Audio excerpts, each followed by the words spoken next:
What's going on, guys? My name is Alex. Welcome back to a brand new video. If you're new to the channel, we're going to cover a lot of different topics about how to upload your music onto Spotify, Apple Music, Deezer, Audiomack, iTunes, everything you need to know to get your music out. So if you're new, make sure to subscribe to the channel if you don't want to miss out all of these weekly videos. And in today's video, we're going to prepare you for releasing your very first single, whether it's only just one track or it's actually a single of a full-length record of 12 or maybe 13 or even more songs. So if you guys are excited for that, make sure to hit the like button down below as well. And I would say let's get started preparing our first single right after the intro.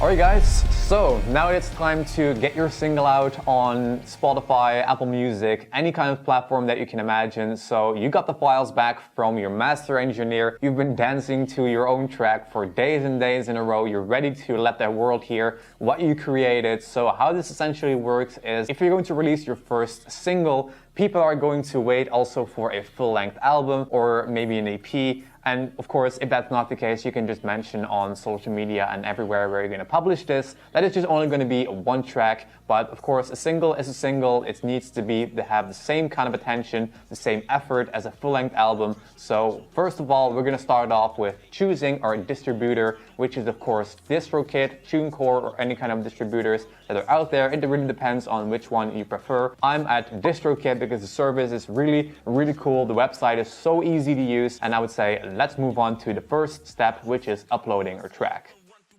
Okay, so now that we have created our DistroKid account, we have chosen the plan, it is time to upload our single. So we're going to hit this magical upload button, and then we're going to land on this page where you can upload everything that you have been working on. First, we're going to drag in the mastered WAV file that you got from your master engineer once everything is mixed and ready to go. So now that we have done that, we're going to also upload the artwork. It has to be a certain resolution, but of course DistroKid will also tell you which kind of resolution it has to be. You have to fill in the title of your track as well, the genre. If you have worked with somebody else on this, if you collaborated with somebody, you can just also credit that artist. And then you can also choose, do you want to have any kind of specific extra features, such as having your song onto a YouTube content ID system, meaning that people, if they take your song and they use it in their videos, YouTube will actually claim it. They will basically monetize the video for you, so you will of course get all the revenue that you have the right to, of course. And then below that, you can also choose if you want to have it to Shazam submitted, if you are at a party or it's on the radio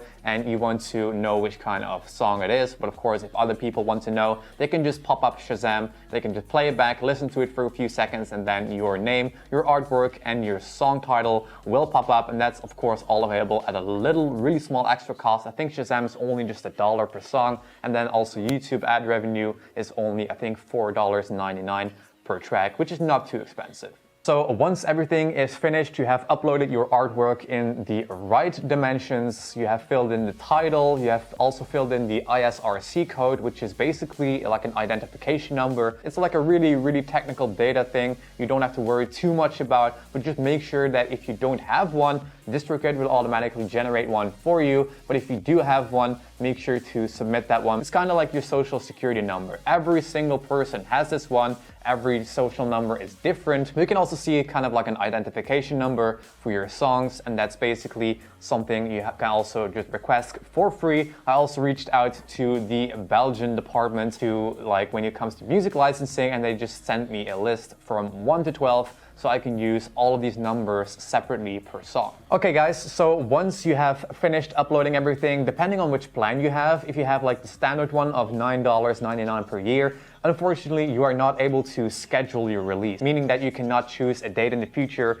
a date and also a time when it goes live. So that's just one of the downsides, that you have to upgrade to a more expensive plan, which I think is the musician plan for only $35 a year. And then if you choose that plan, you also have a lot more songs you can upload, you can feature more artists. But of course, it is actually worth upgrading, because I have to mention that if you chose the $9.99 plan per year, if you upgrade within 2 weeks, you will actually get a full refund of that plan. You will get your $10 back, and then they will actually just go and move on with your current plan of $35, and then you can just schedule your single let's say maybe about 4 weeks after you upload it, because if you want to get into the algorithm properly, I wouldn't actually upload your songs and distribute it let's say maybe 2 days before release, because that's not happening anyway, because Spotify maybe needs a week and a half to recognize your song at all first before you can actually claim your artist profile. So once your song is submitted, I would actually choose to have the release date about 4 weeks after you upload it. So Spotify also can have about up to 2 weeks to recognize your songs, and then you can just claim your profile as well. And then when you release your single, it will be live everywhere. It is not going to be this really long time consuming process where you have to go and upload your song to every single different website that you want to have your song on. DistroKid is automatically going to distribute it. You will also see a list of where all your songs are distributed to. It's really cool. So this is how you upload your first single onto Spotify or basically any streaming platform you guys can imagine. Thanks a lot for watching. If you have any more questions, make sure to drop them in the comments down below. We're gonna also make a video about how to upload and publish your entire album containing 12 or even more songs in the next video, so make sure to stay tuned for that. Subscribe if you're excited for these videos as well, and I will see you guys obviously in the next video.